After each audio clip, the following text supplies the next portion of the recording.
এ যেন আমার কাছে এক নতুন সকাল,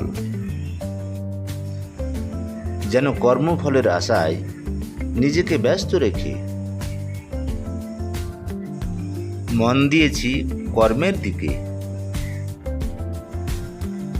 তবে কিছু ফল পেয়েছি আমি, সেই ফলের উদাহরণ তুলে ধরব আপনাদের সামনে।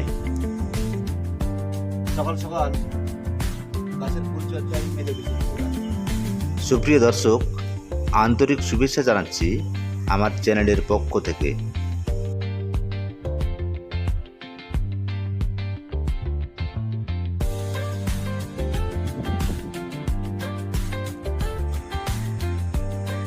বন্ধুরা দেখুন, আমার ছোট্ট নার্সারি বাগানের লঙ্কা গাছ থেকে কি সুন্দর লঙ্কা ধরেছে। আরও অনেক কিছুই আছে, সবগুলোই দেখানোর চেষ্টা করব। ততক্ষণ আমার সাথে থাকুন।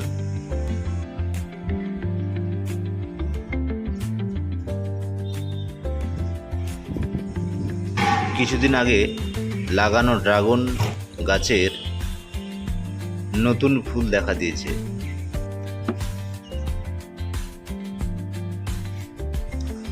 দেখতেই পাচ্ছেন বন্ধুরা, গাছে কি সুন্দর ড্রাগন ধরে আছে। অবশ্য সেগুলো এখনো পরিপক্কতা আসেনি।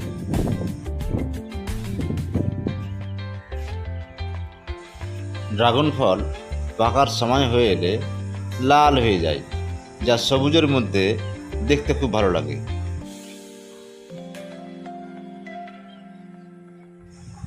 লক্ষ্য করুন, ড্রাগন গাছের গোড়ায় স্ট্রবেরি গাছ। বিশেষ করে স্ট্রবেরি শীতকালে খুব ভালো হয়। শীতকালে আমরা অনেক স্ট্রবেরি খেয়েছি।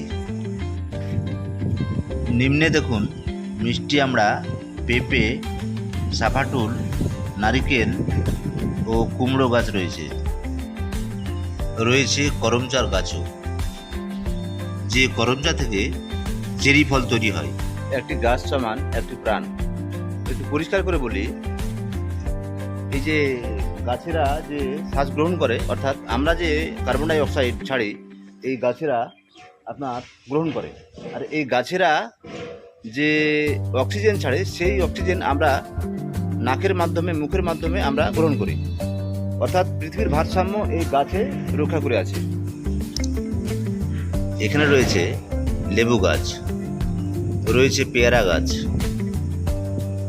এমনকি তুলসী গাছও রয়েছে, যে তুলসী পাতার রস খেলে সর্দি কাশি ভালো হয়ে যায়।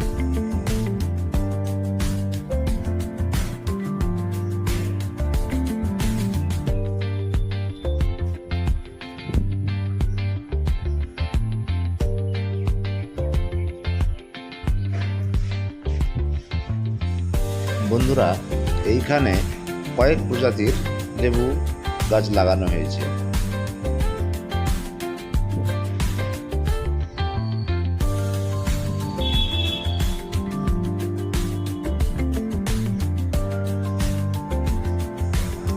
এই কাঁঠাল গাছটি খুব ছোট থেকেই ফল দেয়, যার কারণে এখানে আমরা লাগিয়েছি।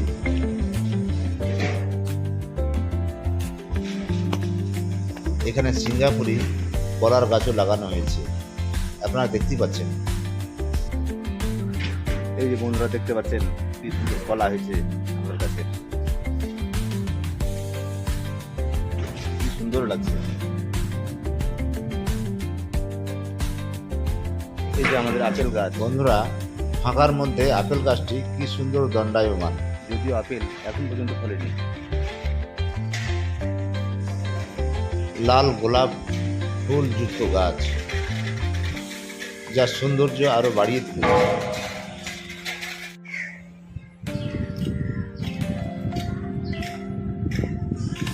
পরিশেষে একটা কথাই বলবো, গাছ লাগান, প্রাণ বাঁচান। অর্থাৎ একটি গাছ সমান একটি মানুষের প্রাণ।